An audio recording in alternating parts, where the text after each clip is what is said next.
አገኘሁሽ አገኘሁሽ። ውይ እንደዚህ እንደተቃጠልኩ አንቺንም ሰውዬሽን ባላሳብዳችሁ እኔ መቅደስ አይደለሁ። አሁን የትምህርት ቤቱ ግሩፕ ላይ ስበትንልሽ ዋጋሽን ታገኛለሽ። የታባሽ ቅሌትሽን ሁሉም ሰው ያይልሻል። እኔ መቅደስ እንዳንቺ አይነቷ መደነቅጥ መስሎሻል? ቆይ ቹቻ እኛ በቃ እንሂድ አይሻልም? የት ነው የምትሄዱት?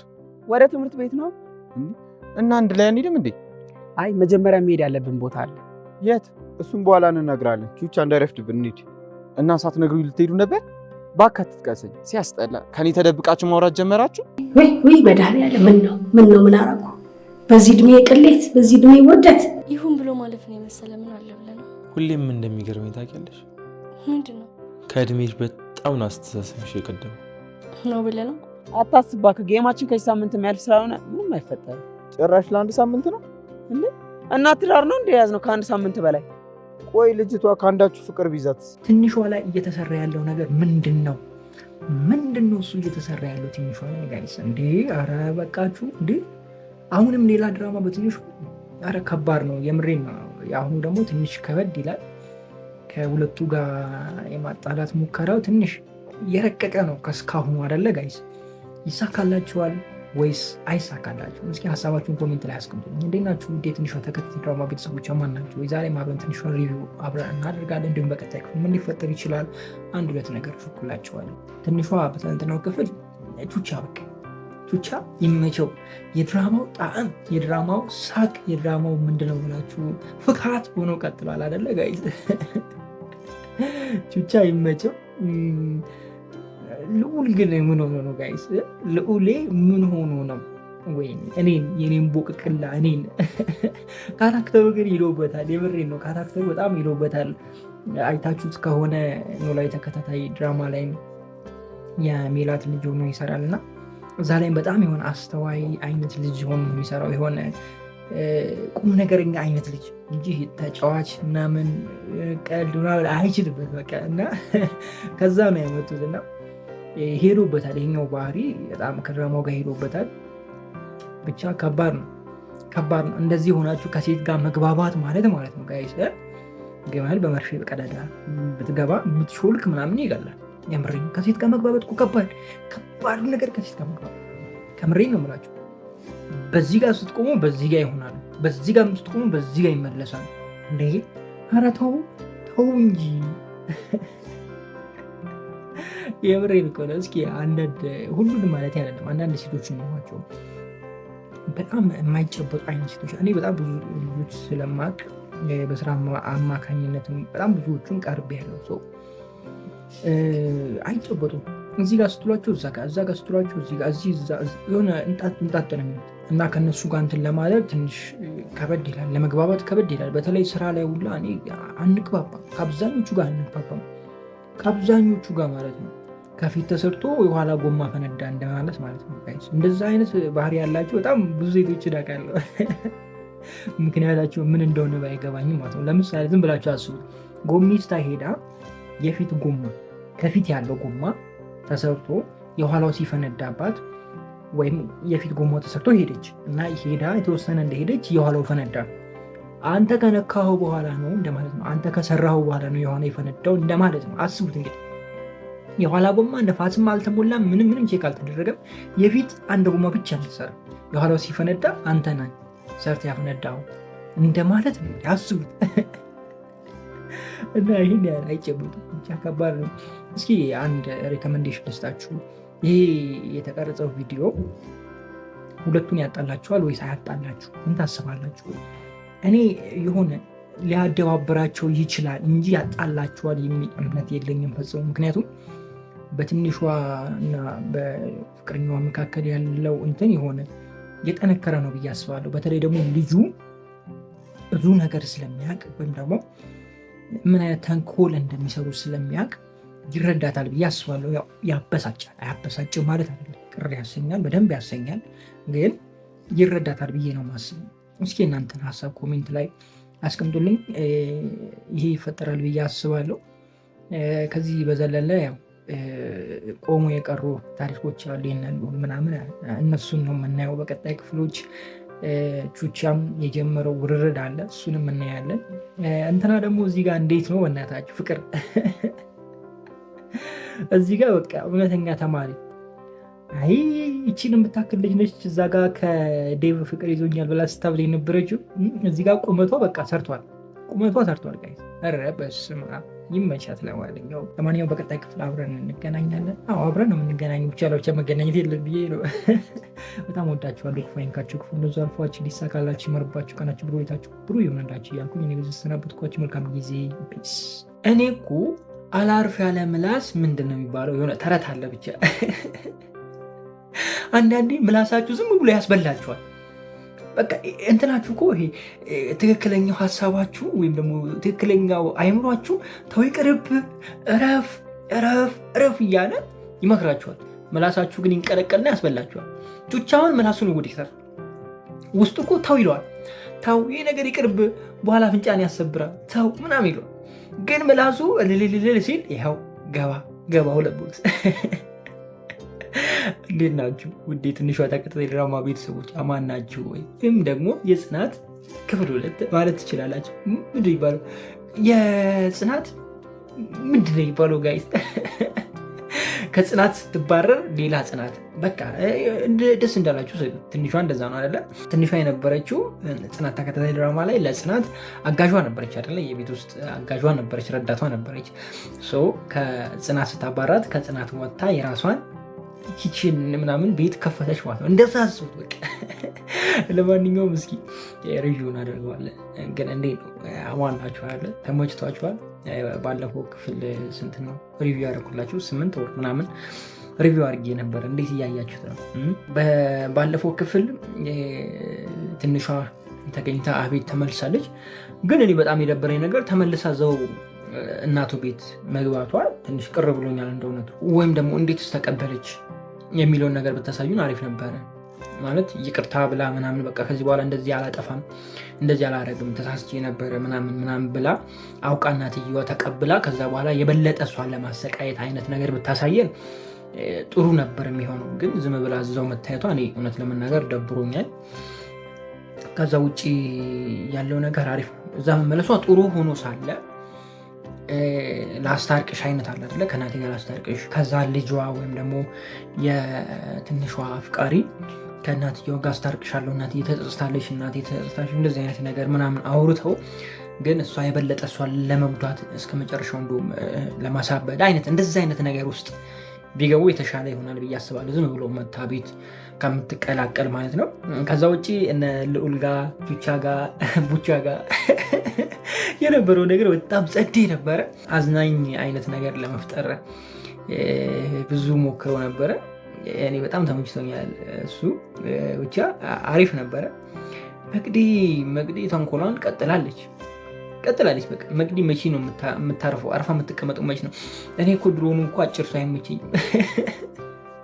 ብዙ ጊዜ ይባላል አጭር ሰው ተንኮለኛ ነው ምናምን ይባላል። እኔ ግን እናንተን ለመናገር ፈልጌ አይደለም፣ ይባላል ነው ያልኩት ጋይስ፣ ይባላል። ትንሽ የመቅዲ ነገር በስቷል፣ የመቅዲ ተንኮል በስቷል። እውነቴን ነው የምላችሁ በስቷል። ፍላሹ ላይ የመጣችው ድራማ በጣም አሪፍ ነበረ። በቃ አራዳ ነው ልጁ ራሱ። ከምሰብረው ከማየው ብሎ ምናምን መደራደሩ ጸዴ ነበረ፣ ጸዴ ሀሳብ ነበረ። ምክንያቱም ምን አይነት ነገር ውስጥ ላይ እንዳለ ለመረዳት ያደረገው ጥረት በጣም አሪፍ ነው። እንደሆነቱ ተመችቶኛል። ከዚህ ውጭ የተለየ ነገር አለ ብዬ አላስብም። ምናልባት በደንብ ሪኮመንዴሽን አላገኘሁም። እኔ ይህን ያህል ነው ያለኝ እውቀት። በቀጣይ ክፍል የተሻለ ነገር ይዤላችሁ እመጣለሁ። በጣም ወዳችኋለሁ። ክፉ አይንካችሁ፣ ክፉ አልፏችሁ፣ ይሳካላችሁ፣ ይመርባችሁ፣ ቀናችሁ ሙሉ ቤታችሁ ብሩ ይሆንላችሁ እያልኩኝ እኔ በዚህ ሰናበታችኋለሁ። ሀሳብ አስተያየት ካላችሁ ኮሜንት ላይ አስቀምጡልኝ። ፒስ። በትንሿ ላይ እየደረሰ ያለ መከራ ይቁም ብለናል። ይቁም፣ አሁ ተናግረናል። ይቁም፣ ይብቃ። እንዴ ምን ነው ረበስ ግን አጨብጭበናል። የምሬን ነው ብላችሁ አጨብጭበናል። ጽናት ለሁለት ተከፈለ። ግን ይህንን ነገር ቅድሚያ ያመጣው ዳጣ ድራማ ነው አይደለ? ዳጣ እዛ ላይ የነበረውን አንድ ገጸ ባህሪ ወደ ሌላ ድራማ ወስዶታል እና ከዛ ነው ይህም የተወሰደው። ብቻ ተመችቶኛል። እንዴት ናችሁ ውድ የትንሿ ተከታታይ ድራማ ቤተሰቦች ማን ናችሁ? ዛሬ አብረን ትንሿን ይዘን መተናል። ያው ሪቪው እናደርገዋለን። ጥሩ ጎኑን እንማመርበታለን፣ ያልሆነውን ደግሞ እንወያዩበታለን። እኔ በጣም ግርም የሚለኝ አሰሪዎች፣ በተለይ ይሄ አጋዥ የምትቀጥሩ ሰዎች ምንድን ነው ግን ያማችኋል ወይ? ጤንነታችሁ ተጓድሏል ወይ? እኔ ግራ ገባኝ እኮ ጋይስ፣ ግራ ገባኝ። ትህትና የሚባል ፈጽሞ የላችሁ። እኔ አንዳንዴ በጣም ግራ ይገባኛል። የምሬን ነው። እናት ኖሯችሁ አሁን ለምሳሌ ትንሿን የምትመስል ትንሿን የምታሳሳ አይነት ልጅ ነች አይደለ? ትንሿ እንዲህ የምታሳሳ አይነት ልጅ ላይ መጨከን እንዴት ይቻልላችኋል? ሴት ልጅ እያላችሁ ወንድ ልጅ እያላችሁ 9 ወር አርግዛችሁ ወልዳችሁ በሆድ ተሸክማችሁ በጀርባ አዝላችሁ ብዙ ነገር አድርጋችሁ መጨከን ይቻላል ወይ? እኔ አንዳንዴ እሱ ነገር ግራ ይገባኛል። ይሄን ነገር ስላችሁ ያው ድራማ ነው በእርግጥ ግን ከድራማ ውጭም ደግሞ ያለ እውነታ ነው እና ነገ መውደቂያችን የት እንደሆነ አናውቀውም ጋይስ። የምሬ ነው የምላችሁ። መውደቂያችን እኛ እንኳን ባይደርስ ልጆቻችን የት እንደሚወድቁ አናውቅም። አንዴ ምን አጋጠመኝ መሰላችሁ? በጣም ቆይቷል። ከ8 ዓመት ምናምን በፊት አንድ ላሜራ ነው፣ ሙሉ ቤቱ ላሜራ ነው፣ ሱቅ ነበር እና እሱ ውስጥ ተከራየሁኝ በ300 ብር እና እዛ ተከራይቼ የኖርኩኝ። ማዘር አንዴ ትመጣና ልብስ አጥባልኝ ልታሰጣ ስትል ገመዴ ላይ አታስጪ ያለቻት አከራይዋ እና አያት አለች እዛ፣ የአባታቸው ይሁን የእናታቸው ይሁን አላውቅም፣ ብቻ ወይ የባል ወይ የሚስት እንትን አለ እናት አለች እዛ ቤት እና እሷ ቁጭ ብላ በረንዳ እያየች ነበረ። ቀወጠችው፣ በቃ ቀወጠችው። ምን ይሁን ነው የምትያት? ምን አድርጊ ነው እና የት ውጭ አውጥታ ታስጣልሽ? የት ታስጣልሽ? ምናምን ቋገጭ አልቻለ። አንቺም እኮ ልጆች አሉሽ፣ ነገ አንቺ ልጆች የት እንደሚመደቡ አታውቂም። ተማሪ ነበሩ በወቅቱ እነሱ፣ የእሷ ልጆች 12ኛ ክፍል ተፈታኝ ናቸው እና ቀጣይ ወደ ዩኒቨርሲቲ ነው የሚሄዱት እና ልጆችሽ የት እንደሆነ ማረፊያቸው እኮ አታውቂም። አሁን ነገ ተፈትነው የት እንደሚጥላቸው እኮ አታውቂም። ነገ አንቺ ልጆች ላይም እንደዚሁ የምታደርጊው ነገር ነው የሚደርስባቸው። ቋገጭ አለችባል እና አንዳንዴ ማስተዋል መቻል አለብን። አንተ የተሻለ ቦታ ላይ ካለ ከአንተ በታች ያለውን ሰው መጉዳት፣ መጨቆን ጥሩ አይደለም ለማለት ያክል ነው። ከዛ ውጭ ድራማው ላይ ያለው ነገር እኔ በጣም ተመችቶኛል። አሪፍ ቅንጅት ነው አደለ? ልዑልም መጥቷል፣ ከኖላዊ ገንጠል ብሎ መጥቷል። ሰላምዬን ብትመጣ አሪፍ ነው። ሰላም ብትመጣ ጽናት ተከታታይ ድራማ ላይ ያለችዋ ሰላም ወደዚህ ብታመጧት በጣም ያምራል ብዬ አስባለሁ ድራማው። ከዛ ውጭ ደግሞ 2 ጠና ያሉ ሰው ማምጣታችሁ በጣም አሪፍ ነው። ከዛ ውጭ የተወሰነ ልጆች ብቻ እንዳይሆን የሆነ ወጣቶችንም ቀልቀል ብትቀላቅሉት አሪፍ ነው። የሉም ማለት አይደለም አሉ፣ ግን የሆነ አዲስ ነገር ቢመጣ አሪፍ ነው። እንደ ሀሳብ ትንሿ እኔ ቤት ትምጣሺ ጋይስ። ከዛ በኋላ እንዴት እንደምትሰራ አሳያችኋል። ምን ያህል ነፃነት እንደምሰጣት ያሳያችኋል። ይህን ስላችሁ ያው በሌላ ነገር እንደታስቡ ኦኬ ጋይስ፣ ይቻላል ልላችሁ ፈልጌ ነው። ምክንያቱም ይህንን ነገር እኔ ዛሬ አይደለም አውቀው። ትንሽ የድርጅት በነበረችኝ ታይም ልጆች ቀጥሬ በማሰራበት ታይም በትንሹ 6-7 ልጆች ቀጥሬ ነበር ማሰራው ከጥበቃ ጀምሮ ማለት ነው። ለእነሱ ያለኝ ፍቅር እነሱ ያውቁታል ማለት እንዴት ተግባብተን እንደምንሰራ እንደነበረ ልክ እንደ ጓደኛ። እኔ ያለቃ እነሱ ምናምን የለም። አንተ እናምጣ አንተ አምጣ ወደዚህ ወደዛ በፍቅር ገብቷችኋል። እንደዛ ሲሆን ስራውን በአሪፉ ይሰራል። እንደራሳቸው እንትን ነበር የሚሰሩት፣ እንደራሳቸው ስራ ነበር ሲሰሩ የነበሩት። ምክንያቱም እኔ እንዳለቃ አልነበሩ። አንደኛ ጓደኛቸው ነኝ፣ በእድሜ እኩል ነን። ሁለተኛ ምሳ አብረን ነው የምንበላው፣ እራት አብረን ነው የምንበላው፣ የምናደርገውን አብረን ነው። እነሱ ሲያዙኝ እኔም ታዛዥ ነኝ፣ እኔ ሳዛቸው እነሱም ታዛዥ ናቸው። ይሄ ከፍ ዝቅ ምናምን የለም እኛ ጋር። ነገሮች እንደዚህ ሲሆኑ ሰው ራሱ የሚሰራላችሁ ሰራተኛ ራሱ በትክክል ነው የሚሰራላችሁ።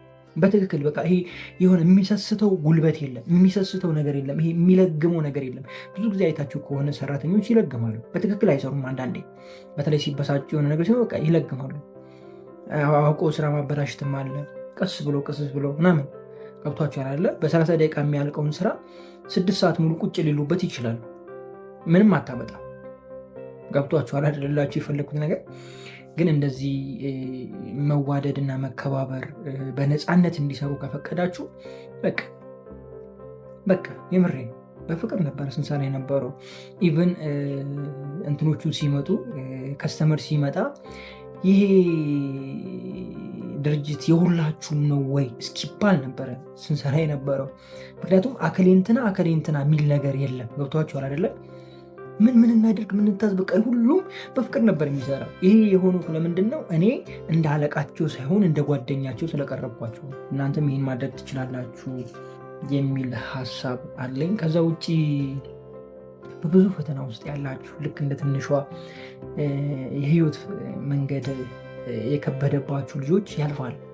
የማያልፍ የሚመስል መዓት ጊዜዎችን አሳልፍ ያለው እኔ የማያልፉ እንዴት ነው የሚነጋ ሌሊት ያልኳቸው ሌሊቶች ነግተዋል። በቃ ተስፋ ቆርጬ ሞቴን የፈለግኩበት ጊዜም ነበር፣ ግን አልፈዋል። እያንዳንዱ ድካማችን ያልፋል። እያንዳንዱ በህይወት ስንኖር የሚገጥመን ፈተና ያልፋል። ተስፋ ብቻ ትኩረት እናንተ ያልፋል። ብዙ ነገር ያልፋል። የማያልፍ የለም እና አልፎ ያም አለፈ እኮ ትላላችሁ። ፈጣሪያችሁን የምታመሰግኑበትን መንገድ ታገኛላችሁ። ለካ እኔ አልችልም፣ የሚችለው ፈጣሪ ብቻ ነው፣ እሱ አሻጋሪ ማለት ትጀምራላችሁ እና ተስፋ ሳትቆርጡ ቀጥሉ። ፈጣሪ ደግሞ ለዚህ ያብቃችሁ ማለት እወዳለሁ። በስራ ውስጥ ደግሞ ልክ እንደ ትንሿ አይነት ስራ ውስጥ ያላችሁ እህቶች፣ ወንድሞች ትችላላችሁ። ስራ እስከሆነ ድረስ ስራ ነው ሁሉም። ብዙ መከራ፣ ብዙ ስቃይ ሊበዛ ይችላል። ብዙ የማይመቻችሁ ነገር ሊኖር ይችላል። አላማ እስካላችሁ ደግሞ ጠንክራችሁ ስሩ፣ በርቱ፣ ትለወጣላችሁ። ያም ቀን ያልፋል። እናንተም ደግሞ ጊዜ አልፎላችሁ ዘና ድልቅቅ የምትሉበት ጊዜ ቅርብ ነው፣ ሩቅ አይደለም። በጣም ነው የምወዳችሁ። ክፉ አይንካችሁ፣ ክፉን ዘልፏችሁ፣ ሊሳካላችሁ፣ ይመርባችሁ፣ ቀናችሁ ብሩ፣ ሌታችሁ ብሩ ይሆንላችሁ እያልኩኝ በዘሰናበትኳችሁ መልካም ጊዜ ፒስ። እኔ ምንለው እቺ ሀና የምትባሉ ሴትዮ ልታጨለለን እንደ ሁላችንን እንትን ብላ እንዴ ኤልያስን ብቻ አይደለም እያጨለለች ያለችው እኛንም እያጨለለች ነው። እኔ አንዳንድ የማዝም ሳስበው እቺ ልጅ ጤነኛ ነች ወይስ ሾጠጥ ያረጋታል? ወሰብ መለስ ያረጋታል? እንዴት ነው ነገሩ? ጋይስ ምንድን ነው እየተካሄደ ያለው? መለስበታል። እንዴት ናችሁ ውድ የኖላዊ ተከታታይ ድራማ ቤተሰቦች? አማን ናችሁ ወይ? እውነት ለመናገር ዛሬ አስደብራኛለች ሀና ትንዬ አስደብራኛለች። የምሬ በቃ ድብር ያለ ድብር ነው እንዴ። እናንተም ከደበራችሁ ደብራችሁ፣ በዚህ ጉዳይ ከደበራችሁ ልቅቅ ካሉ አይባልም። ድብን አድርጎ ይደብራል። አማርኛችን እኮ ከባድ ነው፣ ትርጉሙ ከባድ ስለሆነ ነው። አትፍረዱ። ለምን እንደሆነ ልንገራችሁ። በሰላም ወደ ሀገሬ ሊሄድ ወደ ደሴ ሊሄድ ያለ ልጅ ተነስታ ማብረኝ ታዲያች ጤነኛ ነች ብላችሁ ታስባላችሁ? ጋይ ተምቹ እኮ ልክ ልኳን የተናገረ የምሬም ተምቹ የልጅ አዋቂ አይደለም። ምን ሁለት ሰው መውደድ ሀናም 3 ደርባ ወዳለች 4ኛ ብታገኛ አጠላም ማለት ይኸው እያየ በግልጽ እያየ እንደ ኧረ እባክሽን አንቺ ልጅ ልብ ልጅ እንጂ አላውቅም። እንግዲህ ሁኔታው ግን ሳየው ኖላዊ ውስጥ ተሰብስበው ወደ ደሴ ሊገቡ ነው መሰለኝ፣ እዛ ሊሄዱ ነው መሰለኝ። እንደዛ ነው እየተሰማኝ ያለው። አቶ ኖላዊ እነ አሴርን ይዘው ሊሄድ ነው፣ አና ደግሞ ተከትላ ልትሄድ ነው እና ስለዚህ አሪፍ ይሆናል ማለት ነው። እዛ ኤላና እሷ ብቻቸውን ከሄዱ አሴር ቻው፣ እዝራ ቻው፣ ባባይ እዛ ብቻቸውን ከሄዱ በቃ አሰማምጦ አስምጦ ምናምን ጨርሶ ነው የሚመጣው። በነገራችን ላይ ሴት ልጅ ካለችበት ሁኔታ ሰጠቅ ለምሳሌ ሀናን ውሰድንና ከሚያስጨንቃት ሁኔታ እዛ በዚህ ወቅት ያስጨንቃል። የቤተሰቡ ጉዳያቸው ወይም ደግሞ የቤተሰብ ጉዳይ ያስጨንቃል፣ የአቶ ኖላዊ ጉዳይ ያስጨንቃል። ከዚህ ሁሉ ጭንቀት ውስጥ ወጣ ከሄደች የምትሄዱ ደግሞ ከሆነ ወንድ ጋር ከሆነ ቷቸኋል አይደለ የሚያስብላት ትሪት የሚያደርጋት ወንድ ጋር ከሆነ ሄደችው ልክ ኤላ አይነት ወንድ ጋር ከሄደች በቃ እዛው ነው ቀርታ አትመለስም። የምሬ ብትመለስም ልቧ አይመለስም። ልቧ እዛ ነው ያለው። ቷቸኋል ያላችሁ የፈለቁት ነገር ተረድታችሁ። እንደነዚህ አይነት ክፍተቶች በሁለት ጥንዶች መካከል ወይም ደግሞ በሁለት ተቃራኒ ጾታ መካከል ሲሆን እንደነዚህ አይነት ጉብኝት ልትሉ ትችላላችሁ፣ ለእረፍት ቫኬሽን ልትሉ ትችላላችሁ። ብቻ እንደዚህ አይነት ነገሮች ሌላ ነገር ይወልዳል እና አሁንም ናሴር ካልሄዱ በቃ ሀና እዛው አጎታ ነው። በቃ እኔ አዲስ አበባ የምትመለስ ራሱ አይመስለኝም። የምሬን ነው የምላችሁ። እንትና ትዝ አለችኝ፣ ሰላምዬ ትዝ አለችኝ። የእሷ እዛ ከሄደች አትመለስም ስትል ነበርና አሁን እሱ ነገር እየመጣ ነው። አይ የአንቺ እስከፋ ሀና ምን እንደሚሻልሽ እንጃ። አቶ ኖላዊ ትንሽ አሳዘነኝ እውነት ለመናገር። ምን ነው ግን ባለቤታቸው ካልተጋቡ ፍቅረኛቸው እንትን አለች። እውነት ነው እውነት አይደለም ልክ ግን አንዳንዴ ነገሮችን ቱግ ብለን እንትን ከማለታቸው ተረጋግተን ብናስብ የተሻለ ነገር ይኖረናል ብዬ ነው ማስበው። እድሜ ይኖረዋል ብዙ ነገራችን። የምር ይኖርላቸው ተረጋግተን ማሰብ፣ ሰከንድ ማሰብ። የሆኑ ችግሮች ሲመጡ፣ የሆነ የሚያጨቃጭቁ ነገሮች ሲመጡ ቁጡ ከምንሆን ይልቅ ብስጩ ከምንሆን ይልቅ ነገሮችን ረጋ ብለን ብናስብ የተሻለ ተጠቃሚ ነው። አንደኛ ጊዜ አናባክን፣ ሁለተኛ ደግሞ አንታም። ጨጓራ፣ ራስ ምታት ብዙ ነገር አለ ይዞ የሚመጣው። ሌላ ጊዜያችንን ሴቭ እናደርጋለን። አሁን ተጣልታችሁ በመሀል 1 ሳምንት 2 ሳምንት በጸብ ላይ ቆይታችሁ ተመልሳችሁ ስትገናኙ ወይ ደግሞ ተመልሳችሁ ስታረቁ በመሀል ያለው ጊዜ ክፍተት ይፈጥራልና ያ የሚዋህቅን ጊዜ እና እንደዚህ አይነት ነገር ውስጥ ወይም ደግሞ ሪሌሽንሽፕ ውስጥ እንትን ማለት አለባችሁ። በጣም ኩል መሆን አለባችሁ። ኩል ስላችሁ በቃ ትሁት ልብ ሊኖራችሁ ይገባል ባይ ነኝ። እንደዛም ስላችሁ ደግሞ ሁሉም ነገር ትታችሁ ይለፉ ማለት አይደለም። መናገር ያለባችሁ መስተካከል ያለበትን እንዲስተካከል ትናገራላችሁ። ከዛ ውጭ ግን ጸብ ላይ ከሆነ አንዳንድ የማያግባባ የሁለት ዓለም ሰዎች ምናልባት እኮ አንድ አካባቢ ላይ ላይሆን ይችላል። ፍቅረኞች ለምሳሌ እኔ ፍቅረኛዬ እዚህ አካባቢ ላትሆን ይችላለች፣ ለአሁኑ የለችም። ይህ ኬት እንደምትመጣ አላውቅም። እኛ ሰፈር ትሁን ሌላ ቦታ ባሌ ትሁን ቦሌ ትሁን ፒያሳ ትሁን እኔ ምን አውቃለሁ የት እንደማገኛት ነው። የት ነው ያለሽው እናቴ? በዚህ ውስጥ ካለሽ አንደው የት ነሽ? ለእኔ እኮ እየጠበቁሽ ነው። ምን እየዘራሽ ነው? እና እነዛን ተቃራኒ በብዙ ነገር ተቃራኒ የሆኑ ሰዎች አንድ ማድረግ ትንሽ ከበድ ብዙ ልዩነት ስላለው በጣም ሰከን ማለት ነገሮችን መታገስ ትልቅ ትርጉም አለው ብዬ አስባለሁ። በእነ አቶ ኖላዊ መካከል ያለው ፍቅር ትንሽ ታገዛሪ ነው፣ ግን ያው አይለያዩ ሲጀምር ሁለቱም አይለያዩ። ደግሞ አንቺ ልጅ ምናምን እያልሽ አሁን የምትሮጢበት ጊዜ አለ። ከሰላሳ እኮ ከሄደ ከባድ ነው አለ። አሁን ለምሳሌ ከሲስተር ጋር ስናወራ ምንላለ ጊዜ አንቺ በቃ 29 ከደረሽ ልክ እንደ አምቡላንስ እናትሽ ላይ ማለት ነው የሚጮህ ነገር ማድረግ ያለ እና አሁንም በአንቺ ወደዛ እየተጠጋሽ ነው። ስለዚህ በዚህን ሰዓት ልጅ እንትና ገለመሌ ምናምን ማለት አያስፈልግም። ሲጀመር ልጆች እግዚአብሔር ናቸው የሚለው ቃሉ ስጦታ ናቸው። እኛ ፈጥረን የምናመጣ ይመስለናል እንጂ ስጦታዎች ናቸው። ሳራም በስንት ዓመቷ ወልዳለች ጋይዝ። ስለዚህ ያዛስብ ለማለት ያክል ነው። ይሄኛው ለማን እስኪ እናንተ ሀሳብ ካላችሁ ኮሜንት ላይ አስቀምጡልኝ። አላብዛባችሁ።